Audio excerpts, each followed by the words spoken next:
Hermanos, buenas tardes. ¿Cómo están, hermanitos, hermanas? ¿Cómo están? Vamos pues a conocer nuestras noticias. Necesitamos saber cómo se mueve ese mundo para estructurarnos nosotros en él y tomar posiciones. Y vamos a comenzar con una frase. Esta frase, primero, ¿cómo se dice en el mundo? Se dice, tus creencias no son verdades. El hombre dice eso, aquí lo dicen, tus creencias no son verdades, porque cada cual tiene una creencia diferente cuál es la verdad, ¿cierto? Y el Padre nos dice, tu punto de vista es equivocación, mi punto de vista es equivocación. ¿Y por qué dicen eso? Porque mi punto de vista es limitado, es mi punto de vista, no los infinitos puntos de vista del universo que yo abarco. No los abarco, porque no tengo, porque no tengo capacidad para abarcarlos, porque no me he preparado para abarcar más en el mundo. Entonces, para poder tener un concepto, tengo que estudiar muchísimo, tengo que leer, tengo que profundizar, tengo que analizar lo que dice el uno, lo que dice el otro, corroborarlo con los libros sagrados como la Biblia, como la ciencia celeste, libros que nos ayudan a desarrollarnos, ¿sí? Poner las órdenes de la ciencia celeste, ¿sí? Hay caminos, hay caminos, hay caminos que nos ayudan a ser realmente humanos. Tenemos que cabalgar por ellos. Entonces vámonos con las noticias. Eh, Inglaterra tenía unos aparatos de guerra, unos tanques de guerra. Se llaman los Wonderful Waffen. Decía indestructibles. Y le voy a mandar unos a Ucrania para que Rusia aprenda. Y ya Rusia le dañó uno. Lo destruyó. ¿Dónde está su poderío y su invencible? Porque no se había enfrentado a Rusia, porque se enfrentaban era con indígenas, con africanos, con pueblo humilde, pero ahora que se enfrentaron con un poderoso, quedaron hechos polvos, muchos, muchos, de todos los armamentos que ellos han mandado. Gloria a Dios. Bueno, esa es una que les ha fallado a ellos, que se creían, ¿sí ven? La creencia es falsa. Y eso que ellos se la saben todas y están en el poder, tenían creencia falsa, creían que sus armas eran invencibles. Segunda, el precio del petróleo. Ellos creyeron que iban a poder poner el precio del petróleo como siempre lo han hecho. El precio del petróleo es tal y no más. Así dice. Así se reunían ellos a decir. Y no fue así. Pusieron el precio del petróleo en $60 el barril y hoy está en $74 el barril y creo que alcanzó a subir un poco más esta semana. Entonces, lo que ellos creían no se cumplió. Estaban errados porque no tienen el punto de vista de todo el planeta. Se han limitado a su posición, a su riqueza, a su capital. Lo mismo nos pasa a nosotros. Tenemos que ampliar nuestro punto de vista para que no andemos de derrota en derrota, de derrota en derrota, y no ir a pedirle consejos a estos, que todos les falla. Dice, dime con quién andas y te diré quién eres. Yo como que busco algo más grande. Gloria a Dios. Bueno, en este momento el mundo está prendido. Todos quieren guerra. Y alimento, muy pocos le están prestando atención a cultivar, a prepararse para alimentar la humanidad. El único que habla de alimentar la humanidad es Bill Gates, que amablemente nos está preparando insectos preparados artificialmente, ¿sí? Genéticamente trabajados, para que hagamos carne con ellos. O de una vez nos entrega la carne. Pero de resto, el mundo no está preocupado por la comida y sí por las armas. Miremos. Rusia y Corea del Norte. Corea del Norte que no se metía con nadie, que era aislada, la única que medio la hablaba era China. Estados Unidos regañó a China, hubo un conflicto económico y Rusia apartó un poco a, a la República Democrática de Corea del Norte. Pero ahora Rusia está con la República Democrática de Corea del Norte y se van a reunir para intercambiar proyectiles de artillería y misiles antitanques. Le da Corea del Norte a China. ¿Y qué le da a Rusia? ¿Y qué le da Rusia a Corea del Norte? Le va a ofrecer cómo fabricar satélites y submarinos nucleares. Entonces, y esto también nos lo dice el New York Times. Nos dice que esta semana se reúnen para hacer intercambios y contratos de armamento con Corea del Norte. Otro punto es Azerbaiyán. En Azerbaiyán, vamos a buscar el dibujo de Azerbaiyán. Aquí está.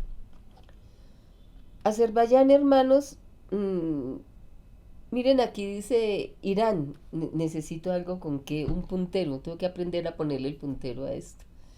Azerbaiyán queda, tenemos el mar Caspio y tenemos Azerbaiyán, después del mar Caspio. Azerbaiyán tiene un conflicto con Armenia, que está enseguida.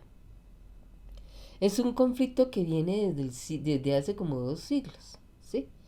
Se había logrado resolver un poco, porque es que Azerbaiyán y Armenia lograron su independencia y sus límites de Rusia, la Unión Soviética, perdón, pero cuando se declararon estos límites, una parte de Armenia quedó dentro de Azerbaiyán. Entonces hay un pequeño punto en que se unen Armenia y Azerbaiyán, un pequeñísimo punto. Armenia le dice a Azerbaiyán, hombre, permítame que pase mi pueblo por ahí, que no quede mi pueblo aislado, porque si está en medio de ustedes, pues ustedes no me lo apoyan porque ellos son armenios. Entonces permítame que por ese puntico pase. Y algunas veces Azerbaiyán dice sí y se hace un tratado. Y otras veces Azerbaiyán dice no. Entonces Armenia comienzan los conflictos y Armenia toma unos terrenos que son de la misma Azerbaiyán y Azerbaiyán toma otros y se forma un conflicto bravísimo que también lo están alimentando. Lo alimenta Israel y Turquía. ¿Por qué lo alimentan? Porque en este sector, sobre todo en Azerbaiyán, hay mucho petróleo y mucho gas que puede cubrir el déficit que deja Rusia y conseguirlo más barato. Entonces e Israel están apoyando a Azerbaiyán para que haga caos. Haciendo caos a Azerbaiyán, todo este sector del Caspio se desestabiliza, todos estos países, porque Azerbaiyán queda alrededor del mar Caspio y queda cerca de Rusia. Y Rusia tiene muchísimos intereses en el mar Caspio y tratados porque tiene una parte de ese mar Caspio. Entonces, esto perjudica a Rusia y le complica más la vida en este momento a Rusia. Entonces, están felices, queriendo de nuevo levantar el conflicto de Azerbaiyán, poniendo el pecho del pueblo para que sea el que se enfrente. Y nos dice un comentarista, un youtuber, se llama El Espejo, y nos dice que Rusia durante mucho tiempo ha mirado la privatización de las grandes empresas. Entonces dice Rusia, no, la privatización no me ha servido. Mejor vámonos por la nacionalización. Y han nacionalizado gran parte del petróleo, aunque este se llama Rostec y pertenece a unas corporaciones internacionales, pero está luchando por nacionalizarlo. El alimento está nacionalizado.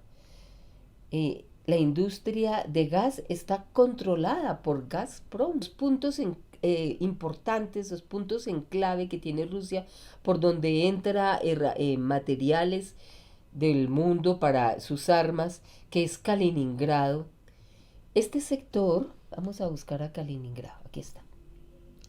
Ahí está, dice un pedacito chiquitico Rusia. Y le sale como una colita, como si fuera una cometica. Así lo vemos de rojo entre Lituania y Polonia. Entonces, Rusia, ahí en ese sector que dice Rusia se llama Kaliningrado. Es un pequeño puerto que tiene Rusia aquí en el Báltico. Y a través de este enclave entra materiales, armas, instrumentos, materia prima para Rusia que la entra por este corredor. Por este corredor lo lleva hasta Bielorrusia y por Bielorrusia va a Rusia. Estos materiales para entrarlos hasta Rusia. Entonces, estos sitios, estas industrias que están trabajando, que están produciendo, las tiene nacionalizadas Putin ya. Bueno, y otro punto que se quiere formar conflicto, hablamos de Azerbaiyán, ¿no?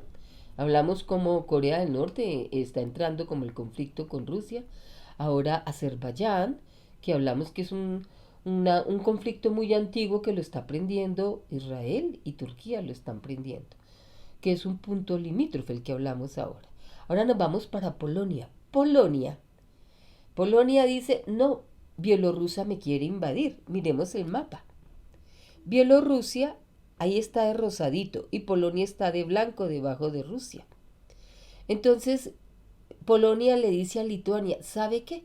Yo voy a defender este corredor para que por ahí no pasen rusos y los puedan atacar a Lituania, porque ellos dicen que a Lituania está en peligro.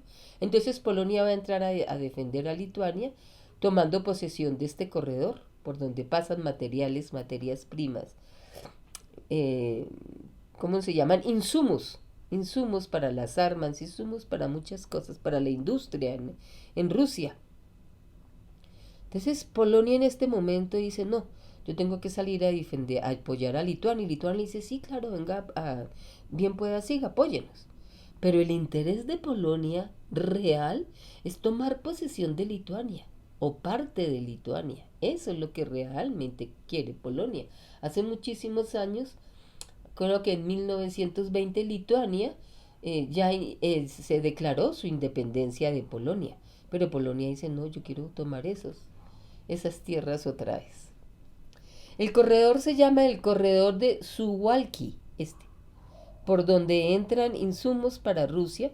Esto es un enclave. ¿Qué es un enclave? Es un pequeñito pedacito de tierra que es de Rusia. Rusia, ¿por qué lo tiene? Después de la Segunda Guerra Mundial, pues Rusia fue la ganadora, la triunfadora, la que derrotó a Hitler. Y dentro de los tratados que se hicieron en los acuerdos se le dio este pequeño pedazo de enclave a Rusia para que tuviera un puerto en el Báltico. Entonces esto es terreno ruso, dado después de la Segunda Guerra Mundial. Punto muy importante, que quiere Occidente, que es Inglaterra, Estados Unidos y Francia, que Rusia no se abastezca por acá, que se le dificulte más el abastecimiento. Entonces, Estados Unidos prende Washington, sobre todo que es el sector de donde se dirigen los ejércitos del mundo. En Washington dirige a Polonia y a Lituania. Ellos son siervos de Washington y les dice qué posiciones deben tomar. Entonces están prendiendo este sector. Aquí lo vemos un poco más claro. Esta parte azul sí es mar. Aquí estamos viendo la parte azul sí es mar. La península que se ve ahí es Turquía. La tierra que entra es Turquía. Es Turquía y vemos cómo existe una carretera desde Israel hasta Azerbaiyán para provisionarla de todo lo último en armas. Azerbaiyán para que pelee con Armenia y no haga las paces. Si lo único tiene que hacer es permitir que por un pequeño corredor, por un pequeño punto salgan de ahí los armenios y puedan intercambiar con su gente. A cambio de algo, sí, pida algo. Pero miren el absurdo, Israel lo está aprendiendo, ¿no? Y Turquía, y también hay otra carretera que comunica con Turquía. Viene de Turquía, llega a Israel y de ahí va hasta Azerbaiyán. eh, en este momento Putin dice la contraofensiva de Ucrania ha sido un caos. Dice, no, no está atascada, es un fracaso. Porque dice, no, está atascada, está parada. Y Putin dice, no, eso no está atascado, eso es un fracaso. Por el momento dice, ¿no? Y ojalá que siga así, dice Putin. Dice, sí, porque no sabemos a quiénes pueden mandar. Entonces, eh, ¿saben qué hace Ucrania? Está llamando a más de 160.000 refugiados en Alemania. Y le está pidiendo al país que ponga una ley para extraditar todos los varones. Creo que de los 20 o 18 años en adelante hasta los 60. Extraditar, es decir, uno ya está en otro país lejano y uno no ha cometido ningún delito para que lo puedan extraditar. Entonces, Zelensky está pidiendo a la Alemania que los extradite, que le mande, todavía no es oficial, pero está planeando traer 160.000 ucranianos. El pueblo no quiere pelear. El pueblo no quiere una lucha que no es de ellos. El pueblo sabe que va de carne de cañón a luchar por corporaciones. Por corporaciones. En este momento BlackRock es el dueño de Ucrania. Y otros grupos de poder son los dueños de Ucrania. ¿Qué voy a ir yo a luchar, a dar mi vida, a quedar cojo, quedar ciego, quedar manco, quedar enfermo por BlackRock? Ahí no hay patria ya. Entonces ellos caen en cuenta. Cuando ya uno tiene el agua en el cuello es cuando uno comienza a pensar y no debe ser así. Debemos comenzar a pensar desde ya. Como dijimos al principio, mis creencias no son verdades. Tengo que aprender a pensar. Y mis hermanos ucranianos tuvieron que aprender así. Había un muchacho que lo grabaron en un video y decía, no, yo no quiero irme, como de 30 años, no, escondido, llorando, triste, yo no quiero ir. Y me toca ir, ¿y a dónde va? A primera línea el muchacho. Y entonces Rusia está reclutando 280.000 militares, pero no son en este momento como los Wagner, ejércitos contratados, milicias contratadas, legiones contratadas, no, son las reservas de personas mayores. Y ahí en la foto podemos ver personas ya de los 50 años para adelante subiendo a esos trenes en Rusia, en Rusia. Y hay 280.000 militares nuevos. ¿Por qué nos pondrán a nosotros ahí que peleen ellos? Pero nos ponen a nosotros ahí al frente de sus conflictos. Claro, hay que defenderse contra Ucrania. Entonces por eso no debemos creer en llenarnos de conceptos. Europa estaba convencida que ella era un paraíso. Entonces no peleaba, no exigía derechos, todo estaba en armonía, todo estaba bien. A Ucrania le hicieron varios golpes fuertes, le destituyeron a Yanukovych, varios golpes fuertes y el pueblo no dijo nada. Nadie dijo nada, pues aquí se están pagando las consecuencias. Termina uno yendo a prestar servicio a primera línea. Turquía, al ver que no se hacía el tratado de los granos, porque es donde ellos más ganan plata, sacan el grano barato de Ucrania, que es un gran productor de granos y cereales e insumos de fertilizantes junto con Rusia, los sacan de Ucrania y los venden a precios muy buenos y abastecen sus pueblos. Entonces Erdogan se quedó sin ese puntico. Dijo, no, yo tengo que ir a arreglar con Rusia. Y Rusia le dice, bueno, vamos a arreglar, pero primero tengo que decirle, usted me traicionó.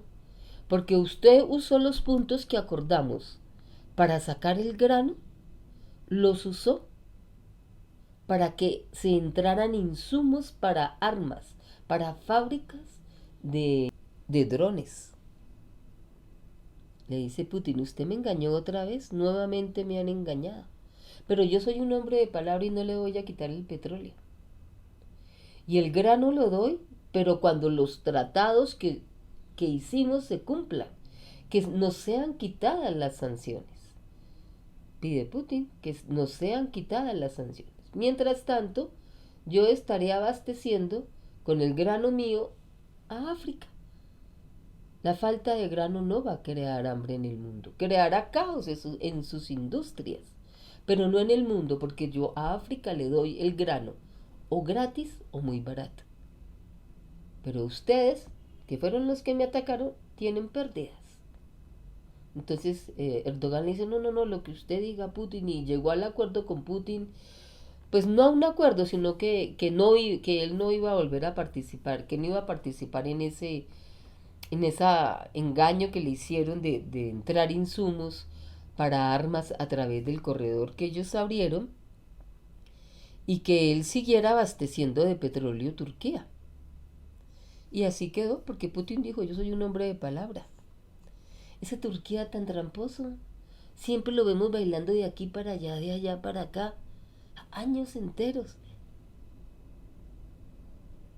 Bueno, entonces, ahora entonces que hablamos ya de Rusia, cómo está saliendo adelante, cómo es ella la que decide cuándo se hace el tratado, cuándo no, dónde, cómo se pone el dólar, cómo a ella no le afectan los bloqueos que le hicieron. Y ahora sigue Rusia. No quiere decir que no está en conflicto, en problemas Rusia, sí, está en grandes conflictos. Que Rusia es el abanderado de la paz del mundo, bueno, de la paz de ellos, ¿no? De sus intereses. Y en algo tal vez se colaboren con la paz del mundo, ¿no? Vamos a ver. Mientras tanto, China dice, bueno, yo en este momento lo que quiero es la ruta de la seda. Es lo que dice China. Y China lo que más quiere es la ruta de la seda. ¿Y la ruta de la seda qué es? Es un camino que va por todos los países del mundo. Esa es la intención, llevando y trayendo mercancías. Eso fue lo que nosotros conocimos y lo hizo famoso fue Marco Polo. Marco Polo se dice que por el año 1200 después de Cristo estuvo por allá en la China haciendo negocios y que se hizo amigo de los emperadores. Quién sabe si en realidad existió Marco Polo, pero sí había mucho negocio entre China y Europa. Esto comenzó en el siglo segundo antes de Cristo. Desde ahí ya se comenzaron a intercambiar con los países más cercanos a China. La ruta de la seda comenzó por el mar y se iba desde China por Indonesia.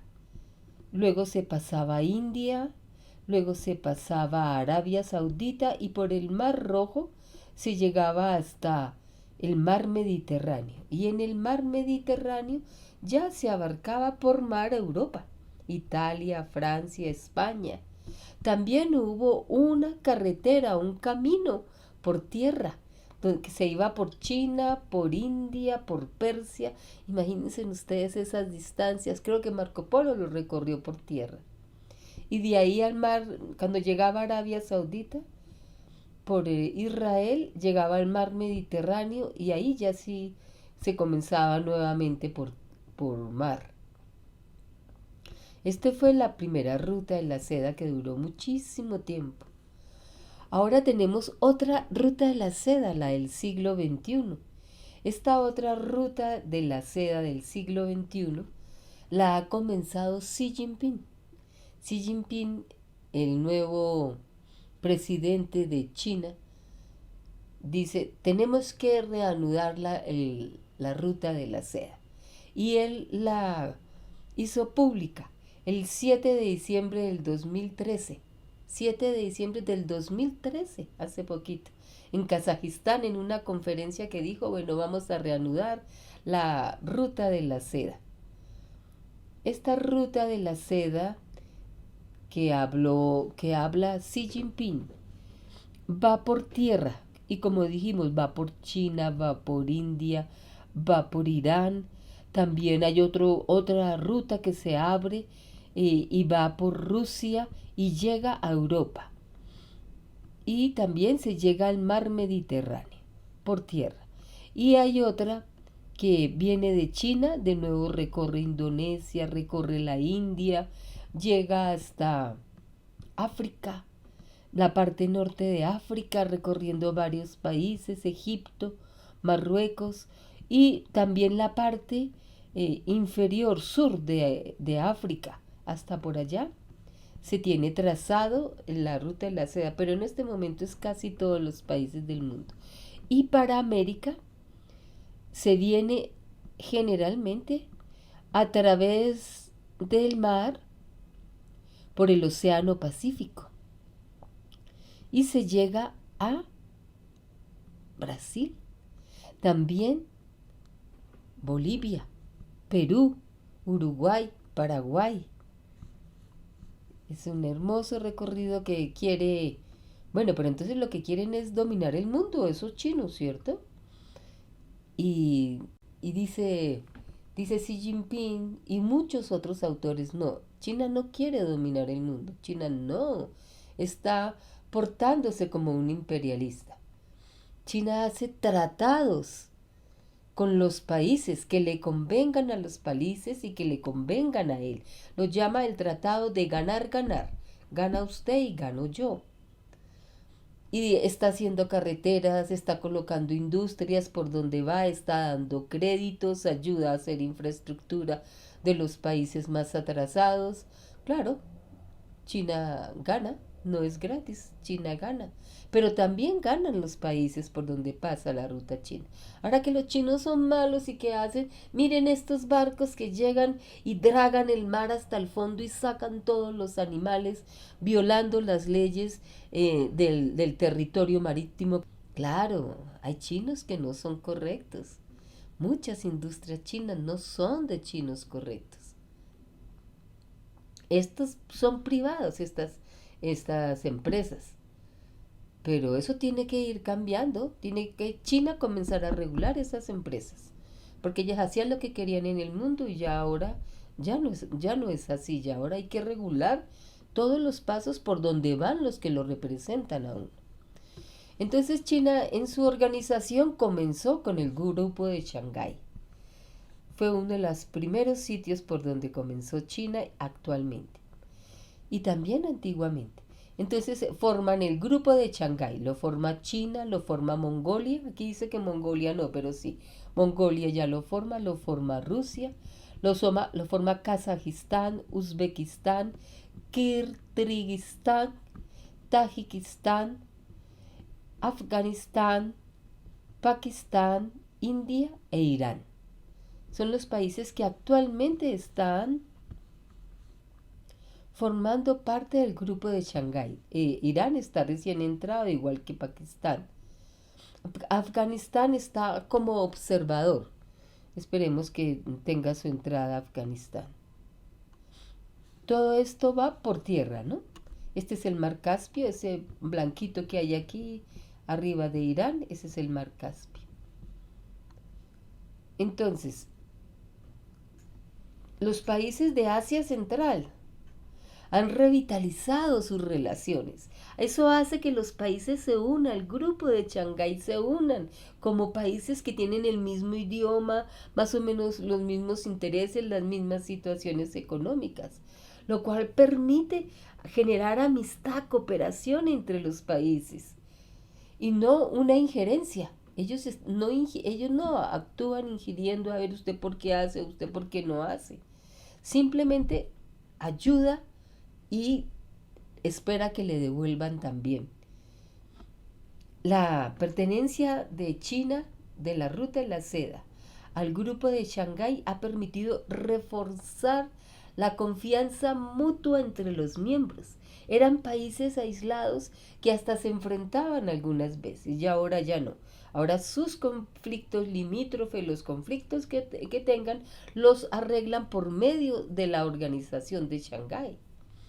Es un adelanto en el mundo, una entrada de armonía. Miremos estos datos. Este mercado tan potente de China hasta el momento sirve a 3.000 millones de habitantes en el mundo. 3.000 millones. Está llegando a 3.000 millones de personas. 50 millones de kilómetros. Está reforzando la circulación monetaria de cada país para que se hagan intercambios entre ellos con sus propias monedas. También se refuerza el yuan como moneda también de cambio. Claro que sí. Aumenta la capacidad para reducir los riesgos financieros, porque los países se hacen más estables, se colaboran entre ellos, hay menos quiebras. Entonces, las inversiones financieras es menos probable que quiebren, son países más seguros para ir a invertir en ellos.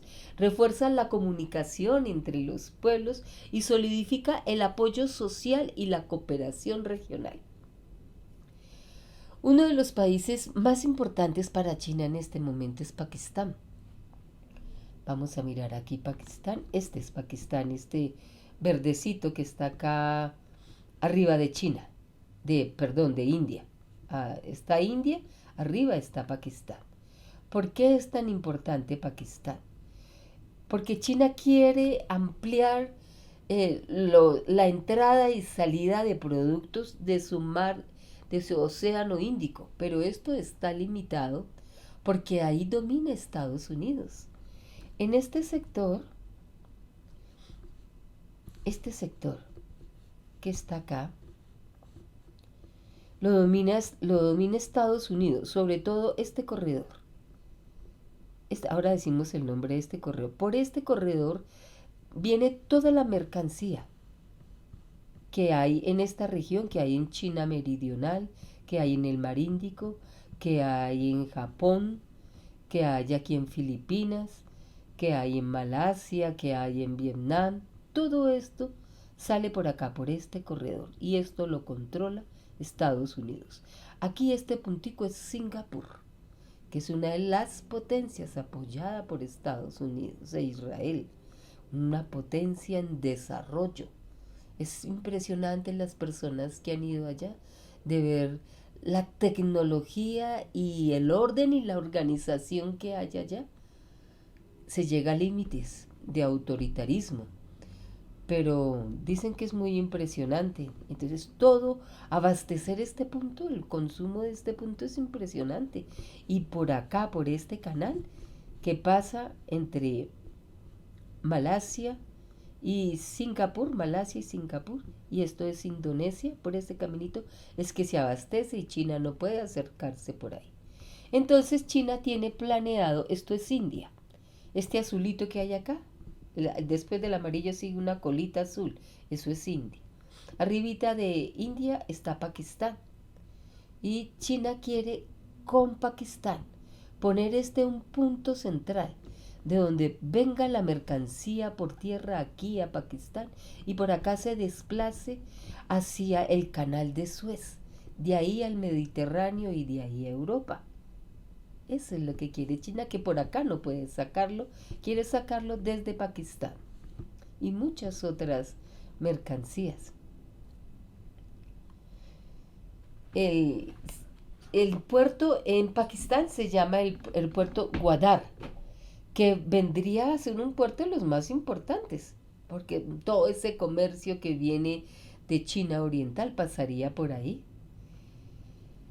Y evitando, dice China, ¿no? Evitando además el paso de esta mercancía por el estrecho de Malaca, punto neurálgico del comercio marítimo en Asia y donde China no tiene ninguna capacidad de control.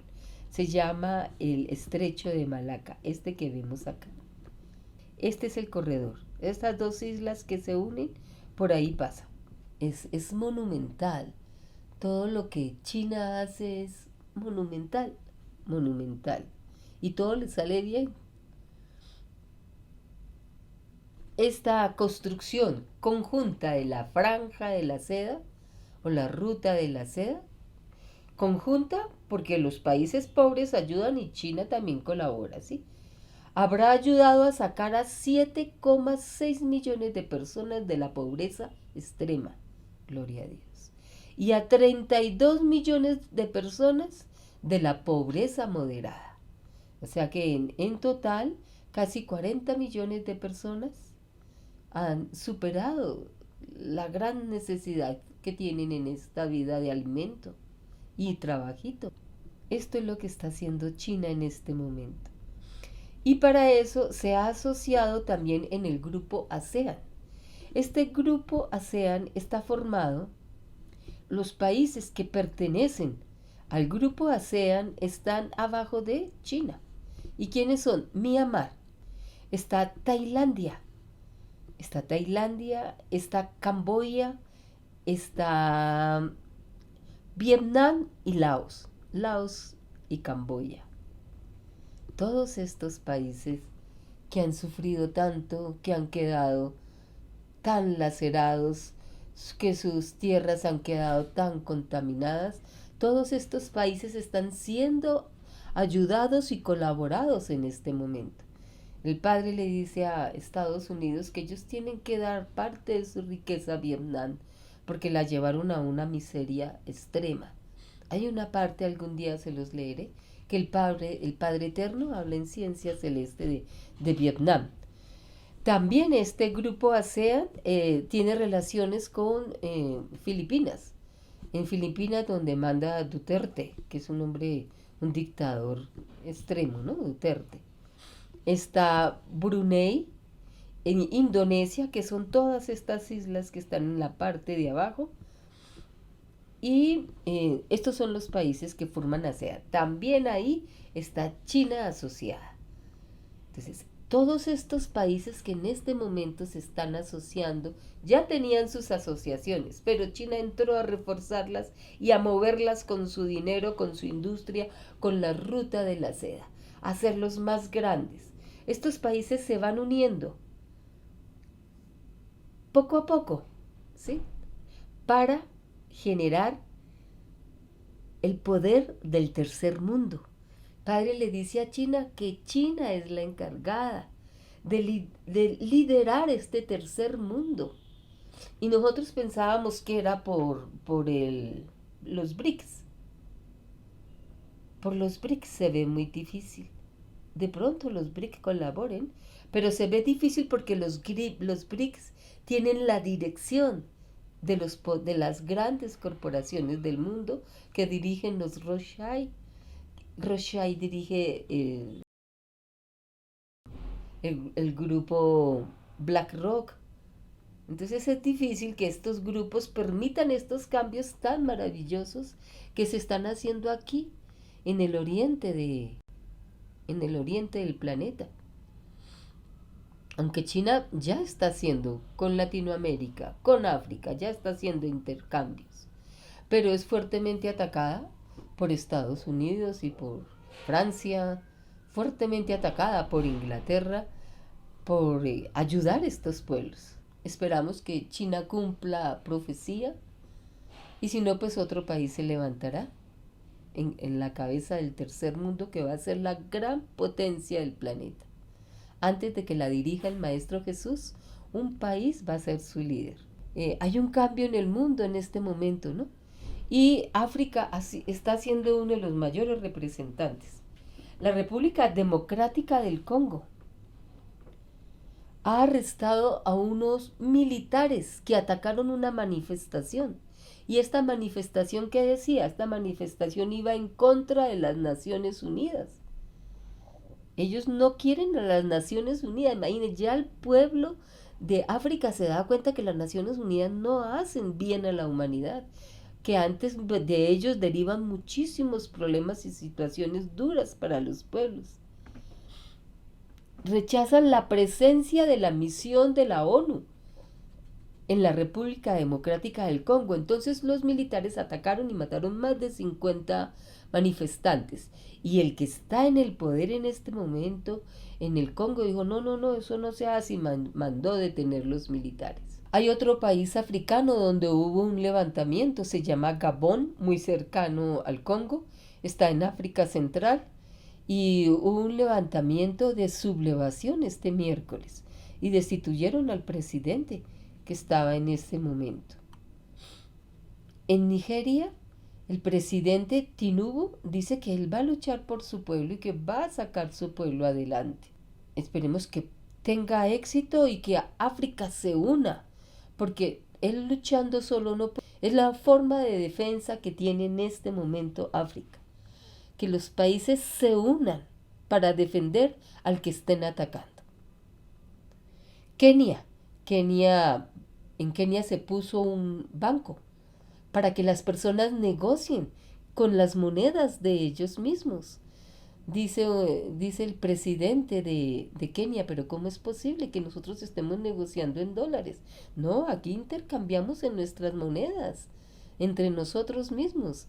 Así como se formó ese banco, así se tiene que formar un grupo de todos los africanos para que no se permitan nuevos contraataques a lo que está sucediendo en África, ¿no? Aquí está Ibrahim Traoré. Este es el de Burkina Faso. Él dio un golpe, pero fuera del golpe ha dado un hermosísimo discurso donde dice que en África hay mucha agua, hay mucha abundancia. Dice, es el continente y es el continente más pobre, un continente hambriento. Y sus jefes de Estado recorren como mendigos el mundo. Hoy tenemos la oportunidad de construir una nueva relación y espero que sirva para dar un nuevo porvenir a nuestro pueblo. Hay amor por el pueblo. Dice, hoy nos enfrentamos a las formas más bárbaras y violentas del neoliberalismo y del imperio de la esclavitud. Todavía se nos impone. Y nosotros decimos, el esclavo que no es capaz de asumir su rebeldía, merece vivir su miseria. Eso dice en este momento el presidente Ibrahim de Burkina Faso. Dice que la peor desgracia son los que están en este momento los presidentes que hay en África, que son los que están vendidos al sistema, dice él. Gloria a Dios, pero ¿de dónde sacaron tanta fuerza los africanos? Han sacado esa fuerza porque Rusia y China han ido a ayudarles y ahora con los BRICS se ha agarrado más fuerza. Los pueblos ven una ilusión. Y dice un profesor africano, no tengo el nombre, qué pena, debo tener ese nombre. El imperialismo ruso o chino no se puede comparar con Occidente, que mata a miles de seres. Cuando entró en Afganistán, cuando entró en Irak, lo podemos ver. Lleva la miseria a esos países para que los pueblos se rindan y comienza el dominio por los medios de comunicación y destruye toda su cultura. Dice, no se compara, porque uno dice, no, pues es que están saliendo del imperio de Estados Unidos al imperio de China, pero el africano dice, no, no hay comparación entre estos dos imperios. China no hace lo que hizo Estados Unidos. Gloria a Dios, están viendo los cambios de China, ¿no? Dios ayude a nuestro pueblo, Dios ayude a África. Ahora pasemos a Latinoamérica. Tenemos Panamá. En Panamá hay una gran protesta contra la transnacional canadiense que quiere poner una minera en Panamá y salen ellos, no. Hay un desempleo, hay una informalidad total, hay necesidades, falta de medicamentos y ustedes vienen con más minería. No, no queremos más minería. Sale el pueblo a rebelarse cansado de tanto abuso.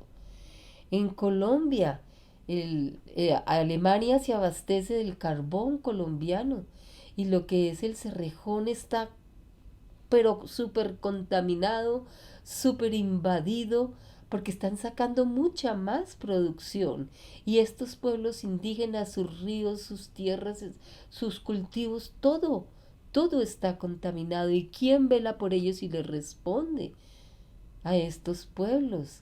Esta minería es un abuso con nosotros, los países latinos y africanos. En Perú, hermanos, en Perú han implementado el Plan Bukele. El Plan Bukele es la dictadura absoluta. Bukele es el presidente de El Salvador y él hace lo que quiere en El Salvador sin Dios ni ley. Él es el Dios y la ley en El Salvador. Los muchachos desaparecen. ¿Y quién va a reclamarlos? A todo el que hable entra dicen que es una mara y entra a esas cárceles. En este momento así está El Salvador. Bukele dio golpe de Estado al Parlamento. Bukele se tomó el poder sin poderse reelegir. Él se ha hecho reelegir. Ha violado muchas leyes Bukele. Y en este momento esa forma de gobernar la está tomando Perú porque dicen que no se puede más con la inseguridad, que hay mucho crimen. Sí, hay mucho crimen en el Perú de parte de los dirigentes hacia el pueblo, pero no del pueblo, sino de los dirigentes hacia el pueblo. Esto tenemos que hacerlo público, hermanos. Tenemos que hacerlo público, porque si no le prestamos atención a Perú, cae toda Latinoamérica. En Europa todo comenzó con Ucrania y los europeos tranquilos. Y cayó Europa. Toda Europa cayó. Toda Europa entró a la miseria. Si nosotros no hacemos nada, tenemos que difundir, ver lo que está sucediendo en el Perú. No dejemos solos a los hermanos peruanos porque después nos toca a nosotros. Ya dio el ejemplo Europa. Los europeos se quedaron quietos pensando que eso era solo problema de Ucrania. Y no ha sido así. A todos los alcanzó. Ahora, España. En España ha habido una gran protesta de más de 6.000 agricultores. ¿Se acuerdan que la semana pasada hablamos de los agricultores europeos? Pues sí, el pueblo es el que está sacando la cara por Europa. Más de 6.000 trabajadores del campo dijeron no se puede más con tantas restricciones, con tantos obstáculos, con tantos impuestos. El pueblo se está rebelando. Bueno, y ahora otra noticia del Perú. En el Perú en este momento se descubre un caso de pornografía infantil cada 2 días. En lo que va transcurrido del año se han registrado 81 casos de dolor y sufrimiento de los niños. Y eso es lo que se ha publicado. ¿Qué no se habrá publicado? Y cada vez es más grande esta amenaza. César Vidal dice, esto que estamos hablando todavía es penado por las leyes, es ilegal. Se considera que las relaciones sexuales con niños o menores son ilegales e incluso están penadas legalmente. Pero es una batalla que debemos librar nosotros los pueblos. Desde hace tiempo vienen ellos abusando, desde el 70 y no hemos dicho nada. Ya no nos podemos quedar callados porque esto ya está pasando de color.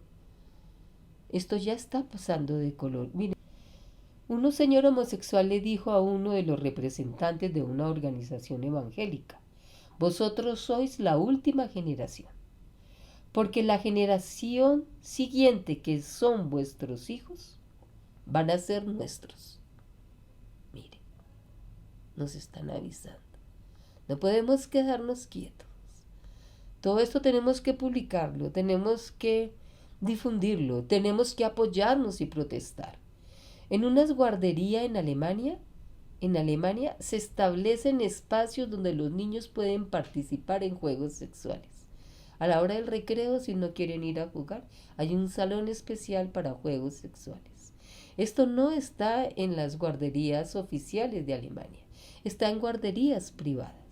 Entonces ellos dicen que el director de los colegios, los directores dicen que si los padres están de acuerdo, pues que eso se hará, si no, no.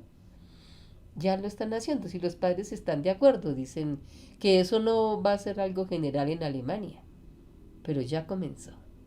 Miren, hermanos, Dios nos bendiga, Dios nos haga fuertes. No se les olvide, hermanitos, dar clip si les gustó y poner comentarios. Gloria al Padre, hermanos. Padre eterno nos bendiga.